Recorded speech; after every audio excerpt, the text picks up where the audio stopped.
Hi guys! Good day guys! So, andito na naman ako sa Talipapa. Today is Saturday. Yes, bibili na naman ako ng pang-ulam namin. So, kasi tuwing Sabado lang ako naggaganito talaga. So, shout out everyone. Ito yung isdang hinawakan ko is, ano yan, yellowfin. Isa yan sa paborito kong isda. Gusto ko niyan sinisigang sa talbos. Pero ipiprito mo muna siya ng hapko. Tapos isisigang mo siya sa talbos. Basta pag sa isda gusto ko lang gulay. Pag ganito, talbos lang. Ang sarap. Tapos kalamansi. Ang sarap guys. Yung lutong probinsya ba? Then, pero yan ang ulam namin last 3 days ago.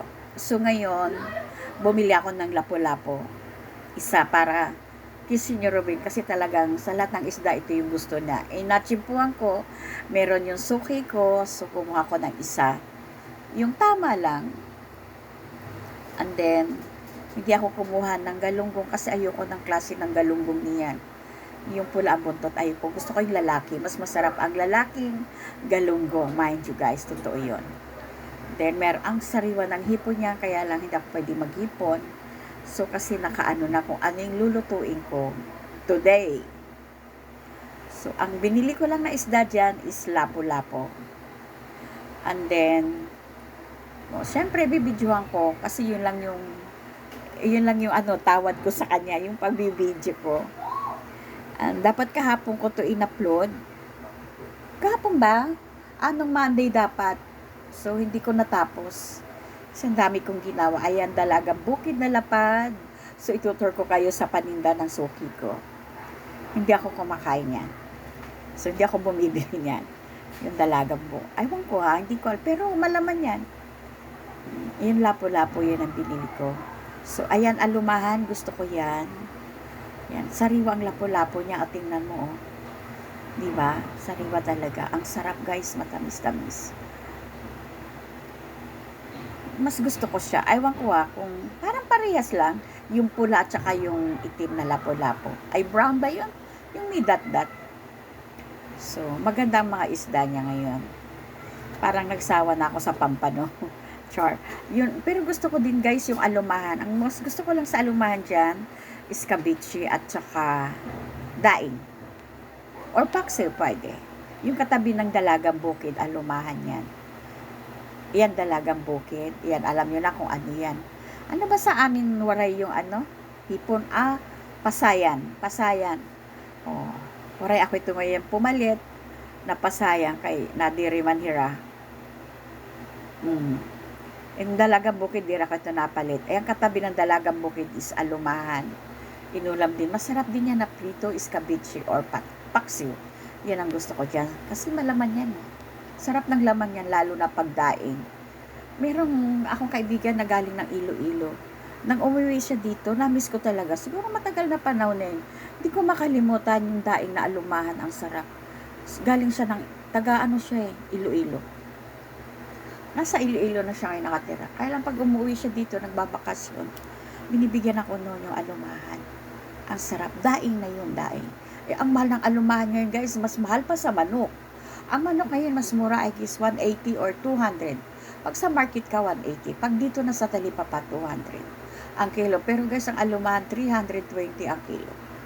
Ng mga isda. Ang galunggong, pag hindi 300, dati pinakamurang isda yan, di ba? So, pag hindi siya 300, 320, pero class A, premium na. Yun lang naman ang mga binibili kong isda. Salmon, pampano, lapo-lapo, yan, galunggong, alumahan, at saka yellowfin. Tsaka yung tuna. Kasi nang gusto ng mga anak ko. Pero ako kahit bagoong, okay na sa akin. Di ba? So, ko, parang gusto kong bumili ng hipon. Kaya lang, naghipon pa lang kami. So, ayokong masanay sila. Kasi ako din napapagod ako magbabalat. Yun. Ayoko kayong ipakita doon sa meat. Ayan, alumahan niya. Meron kayang bumili, higit 1 kilo ng alumahan. Mabigat yan eh. Yan, may pampano siya, meron siyang salmon. So, dito sa lugar namin, siya yung merong magandang mga klaseng isdang paninda. Yes. So, ako, minsan tumatawag na ako sa kanya ng gabi na ito yung gusto kong bilhin. So, isave mo sa akin kasi baka tanghalin ako nang punta sa store mo. Stall ba? Stall, no? Para bumili kasi ang Saturday talaga ang marketan dito. So, ayoko na pumunta muna ng wet market kasi mabasa, maulan. Baka ako madulas. Alam niyo na, pag ako nadulas, wag naman. Yan. And, wala naman walk ngayon. Wala.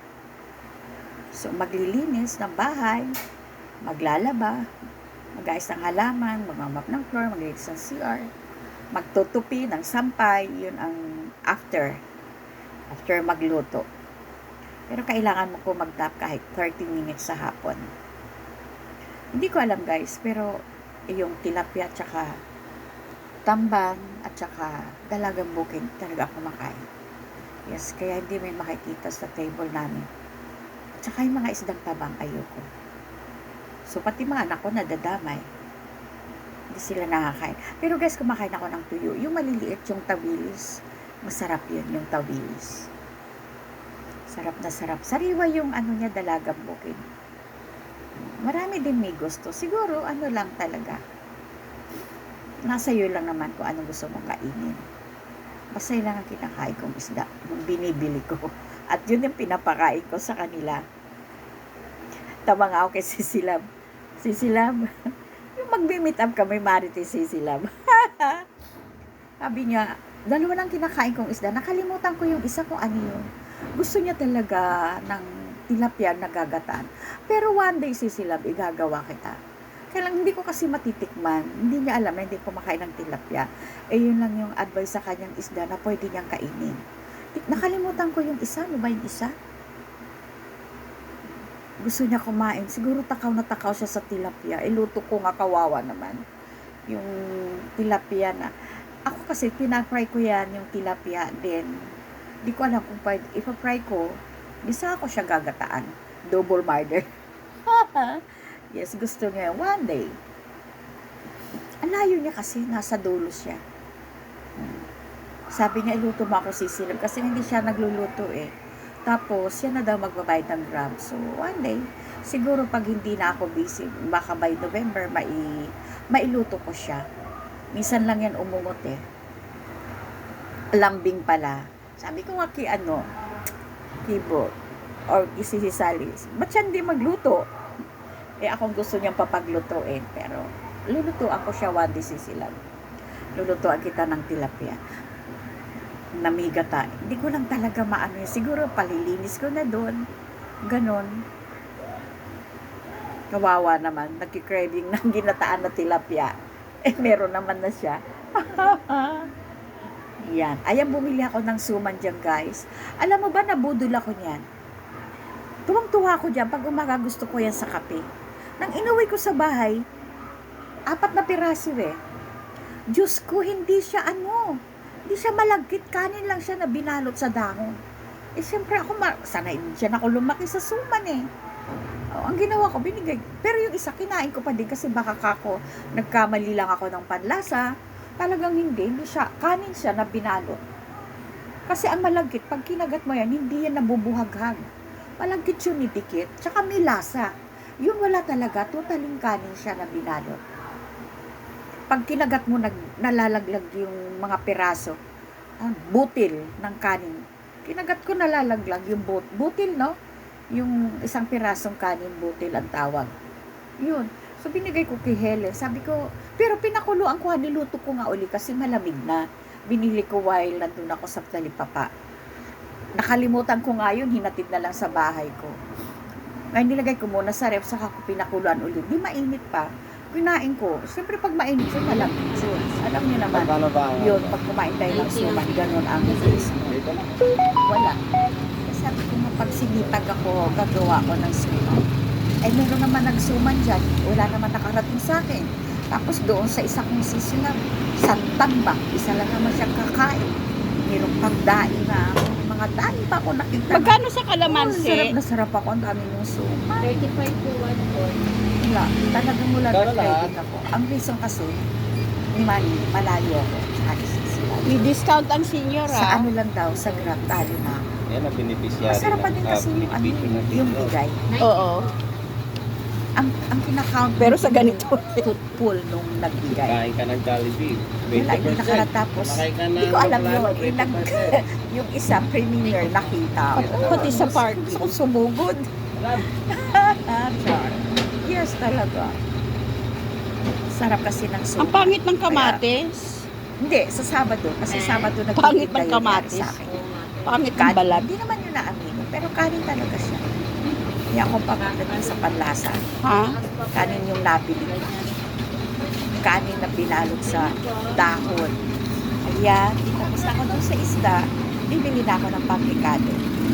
Sabi na anak ko, mama, ba't di ka yung good for one? Ayoko. Kasi mas gusto ko yung daily na bulo. Tsaka, ganun din. O kagaya niyan, ang dami kong biniling gulay. Andun lang, sa rep. Yung alugbati ko, parang sira na. Yung pitsay ko, parang tulog na. O, pero yung yung togi, naluto ko, ginawa ko lumpiang togi.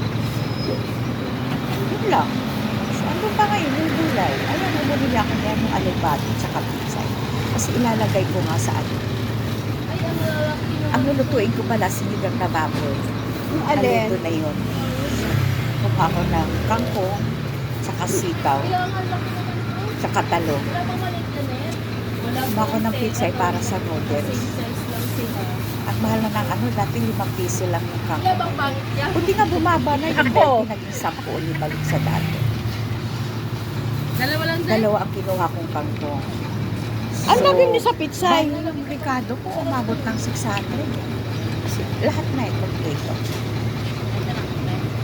Yung break sa Ricardo lang yun. Kasi nagluto ako ng sinigang at saka pork steak. Ay naku, meron pala ako Paksiw na maya-maya bangus. merienda. Paksiw na bangos at saka yung lapu-lapu. Yun, ang niluto ko. Yung lapu-lapu, parang ano lang, Ay, ang pinakuluan ng laki! tubig. Yung ulo, yung body, prinito ni si girl. Pinagpaksiw ako ng bangus. Minsan kasi nakakapagod na yung mag-video, wala akong patience sa ganun. Minsan, lang, mood lang, sumpungan lang. Sumpungan lang. Wala mo yung ano Eto, niya, this is Nay, my sa ganito. May ano, Talagang hindi ko wala alam. kang magic Mas sarap gusto ko lang yan. yung ganito. Kaya ako nag voice over kasi yung buti ako Yung paminta mo. Ini-edit ko. May mga word na hindi maganda. Yung mga passer ba? Sige, paliki yun. Marami kang marinig. Ay, talipa pa. So, kailangan ko talaga hindi pwede. Ayan, no, ang ganda ng alugbati niya. Nasa ref pa yan until now. So, minsan nga parang gusto kong mag-noodles, ilagay ko siya para magawa